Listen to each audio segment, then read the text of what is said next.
Jeff, kwa uzoefu wako, tuko mwaka 2025 sasa, lakini bado kwenye mpira wetu wa Tanzania wachezaji wanalalamika kuhusiana kutokupewa signing fees, shahara na kadhalika. Pengine wewe mtazamo wako kuhusiana hili ukoje, hasa case study ya Azizi Ndambwe?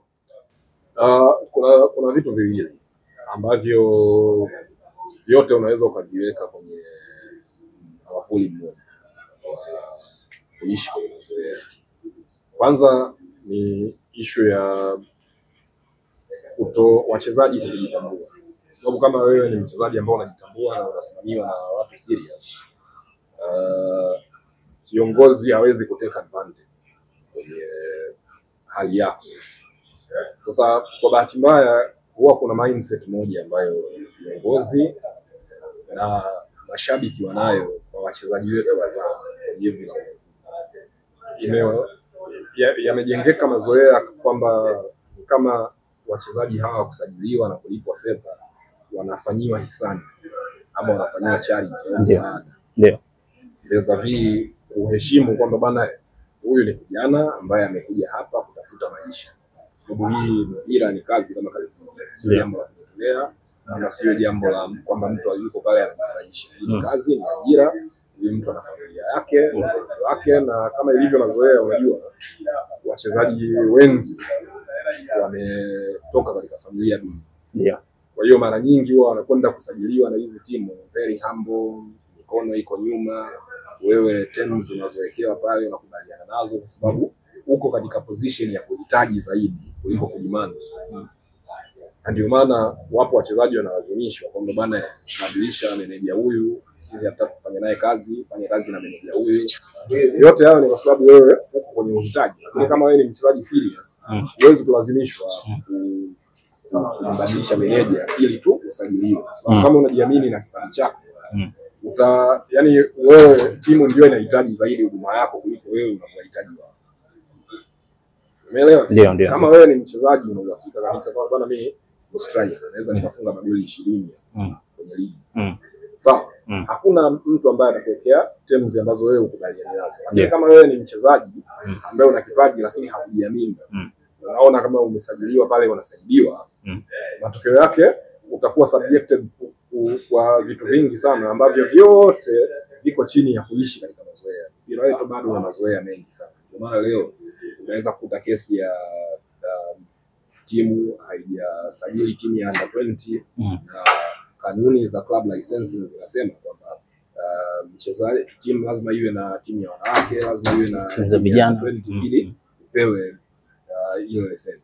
Lakini tunaishi kwa mazoea kwa sababu mtu anaamini kwamba bana mimi Simba, mimi si Yanga, hii ligi haiwezi kuchezwa bila sisi. Umeelewa? Kwa hiyo ni mambo ya kizamani ambayo bado yapo, na ndio maana baadhi yetu huwa tunawahakikishia wale wanaosema kwamba mpira wetu umepiga hatua. Yes, umepiga hatua kwenye baadhi ya maeneo machache, lakini maeneo mengi bado tunaishi katika mazoea. Umeelewa? Lakini pia ukisikiliza baadhi ya viongozi ama baadhi ya watu wanaowasimamia hawa wachezaji, kuna issue moja ya hawa wachezaji kuwa treated tofauti, hasa wachezaji wazao kuwa treated tofauti na wachezaji wa kigeni. Kwa sababu wachezaji wa kigeni kwanza wanajiamini kwa kuhusu vipaji vyao. Yaani mtu anakuja ameshakuwa top scorer wa ligi ya Ivory Coast, ama mtu anakuja amewahi kuwa MVP kwenye ligi ya Tunisia ama ligi ya Morocco. Wewe ukikaa Kariakoo pale huwezi kumbabaisha. Sawa, sababu tangia hapo huenda mlikuwa mnamgombea labda. Na kwa maana hiyo wewe usipomsajili wewe atamsajili mwingine. Sawa, kwa hiyo wachezaji wa kigeni wanajua ku maintain thamani zao, wanajua ku behave professionally, tofauti na wakwetu hapa ambao wanatengenezewa mazingira ya kwamba kama wanapewa msaada. Kwa hiyo nadhani watu wanawasimamia na wachezaji wenyewe waongeze ile hali ya kujiamini. Mimi naweza nikakukumbusha incident ya Bwana Ali Samata akiwa Simba, yes. Aligoma kucheza mpaka atimiziwe ahadi ambazo aliahidiwa. Na alisimamia msimamo wake. Leo tunamuona Samata yuko wapi? Kwa Europe.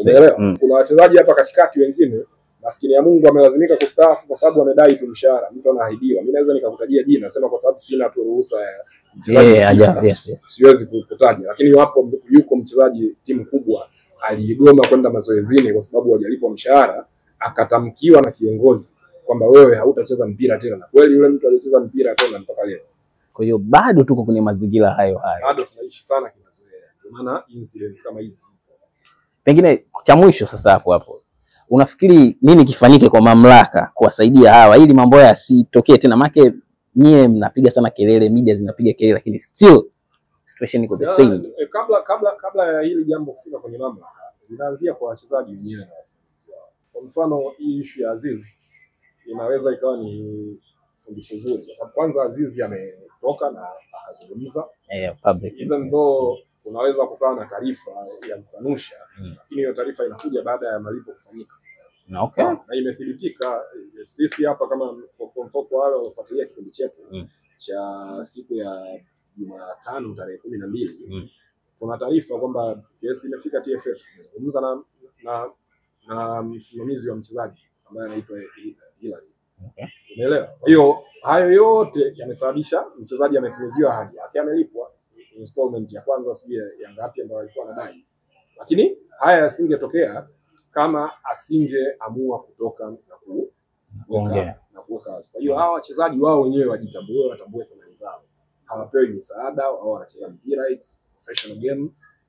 Manake huwa tunawasifia sana viongozi fulani kachaguliwa FIFA, ameteuliwa kwenye kamati, tunawasifia. So wenye vitu wa clubs nyingine right to criticize mambo ya hofu yanapokuwa yanatokea kama haya, kwa sababu ni mambo ya hofu, na mimi siamini kama ni huyu pekee anadai.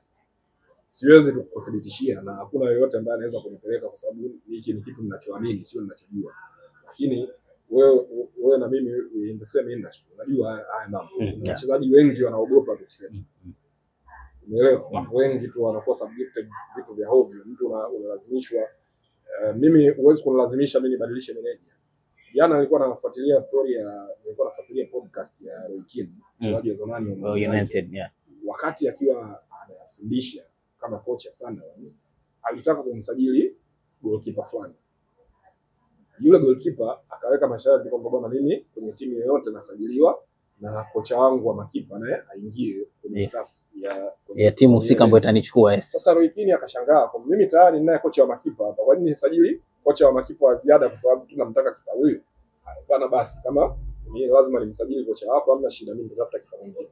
Na akasimamia msimamo wake, kwa sababu wewe huwezi kuja kunipangia mimi. Maana yake nikishaleta kocha wa makipa mwingine, maana yake huyu wa zamani anakuwa hana kazi. Yes. Umeelewa? Kwa hiyo wachezaji wawe na msimamo, lakini pia waache kuficha hivi vitu, wawe bold, kwa sababu wewe ukishasaini mkataba unakulinda. Kuzungumza tuna vyombo vya habari kwamba bwana na idai Flare FC fedha hizi hawajanilipa kulingana na makubaliano, haiwezi kuwa dhambi. Kwa hiyo waache uoga, wajiamini, na mwisho wa siku maslahi yao yasimamiwe na watu sahihi pia, kwa sababu kama unasimamiwa na mtu ambaye hana experience, hajui negotiation, kwa sababu unajua negotiations ni art, ni sanaa, na sio kila mtu anaweza kuhandle negotiations, especially na hawa watu ambao ni watu wakubwa kwenye hizi timu. Kwa hiyo wewe ukitafuta mtu ambaye hana uzoefu, ambaye atakwenda pale kikondoo ama kama anakwenda kama Isaka wakati anataka kutolewa kafara kama ile story ya kwenye Biblia inavyosema, hamwezi kufanikiwa. Kwa hiyo kama wewe unasimamiwa, na mara nyingi inatokana na unakuta mtu anasimamiwa na kaka yake anawahi kumsimamia mchezaji, mjomba tu ana idea ya mpira, na unakuta huyo mjomba pia ni shabiki wa hiyo timu. Kwa hiyo cha kwanza anakwenda pale ana double interest, ana interest kama shabiki afu ndo interest kama kaka na msimamizi. Unaelewa? Lakini nikitafuta watu ambao wako professional, wanajua haya mambo, lakini wana experience, wana hata case studies za nyuma, kwa bwana kuna wakati fulani tulizungumza hivi na hivi na hivi kuhusu issue hii, mipango yako itakwenda vizuri. Okay, shukrani sana. Sasa hivi national team ipo Gamondi. Of course watu wengi wamelipokea vizuri kwa sababu ya uzoefu wake. Kwa sababu kuna watu pia kwa mtazamo wanaona kama Ahmed Morocco, of course kwa alikotufikisha pale inatosha. Maybe tunaelekea sasa kwenye AFCON, na huyu ndio mwalimu wetu mpya, sasa ndio tuko kwenye AFCON. Pengine wewe unatarajia mabadiliko makubwa sana kiuchezaji kutokana na historia ya Gamondi jinsi yalivyo, au naye itamchukua muda?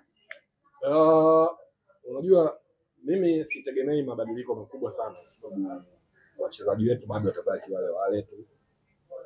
Tofauti ni ndogo sana ambazo utaziona labda kwenye coaching methods, team selections, na labda wachezaji commitment yao itaongezeka, kwa sababu pia wachezaji wetu wana changamoto moja ya huwa wanasikiliza zaidi makocha wageni kuliko wazawa. Hilo lipo, lakini pia hatupaswi kudharau yaliyofanyika ama tulikofikishwa na Hemedi Morocco, kwa sababu ndio kocha ambaye ameiongoza timu yetu ya taifa qualify mara mfululizo katika michuano, lakini pia ndio kocha wa kwanza kuipeleka timu AFCON kwenye tournament kama CHAN.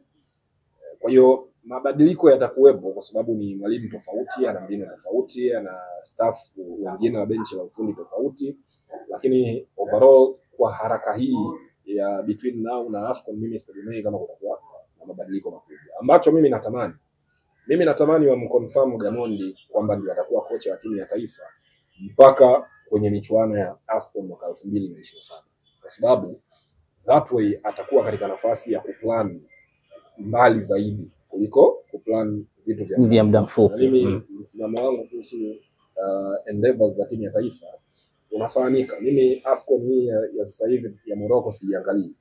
Mimi naiangalia AFCON ya mwaka 2027 ambayo tutakuwa wenyeji kwa kushirikiana na our East African neighbors ambao ni Kenya na Uganda. Wenzetu wanajenga timu nzuri sana. Progress ya kujenga timu Kenya na Uganda inaendelea vizuri. Wanazidi kuongeza idadi ya wachezaji wachanga wa kimataifa wanacheza soka la kulipwa. Sasa hivi kwenye ligi ya Macedonia kule kuna mtu anaitwa Rogers Mato, ana goli 13 kwenye ligi, ana assists nadhani zaidi ya 5. Anafanya vizuri sana. Ukienda kwenye ligi ya Marekani MLS kuna kijana Mganda pale. Ukienda ligi ya Hispania sasa hivi kuna kijana anaitwa Aldrin Kibeta anakaribia kucheza mechi yake ya kwanza kwa Celta Vigo. Kuna Noah Anjala, kuna dogo yuko Real Sociedad. Yote hii ni maandalizi ya national team zao kuelekea kwenye AFCON. Nafikiri pia World Cup under 17. Uganda wako wameenda tu inafuata.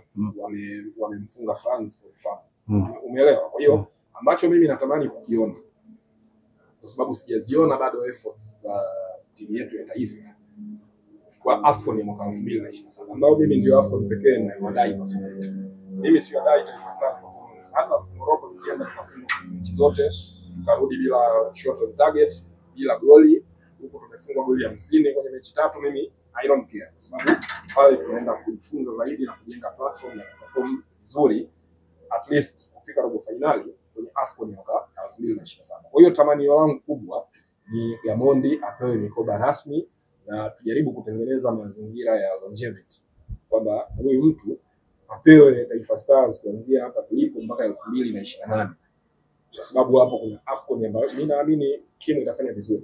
Hey, mizigo ya meli na ndege imefika. Sasa ni rahisi. Mizigo kutoka China, Dubai, Uturuki, India na Marekani inakufikia kwa muda mfupi sana. Safirisha na Simba wa Bahari. Salama, haraka na nafuu.